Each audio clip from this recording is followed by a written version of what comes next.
Now it says here, inside your while loop, inside our while loop, use the push method to append input to the inputs array. I forgot what append means, so let's, oh yes, to add. Oh my god. Anyways, input to append input to the inputs array. Oops, excuse me.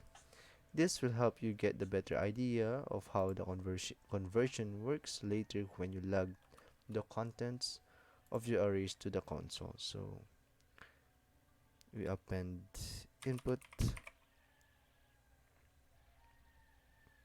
Wait, what? It says here to append input. So we first call the array, which is called inputs rather than input. So we call first the inputs, and then we use the push method. And in order to append input, we use push, and inside the push, we write down the input. Yay!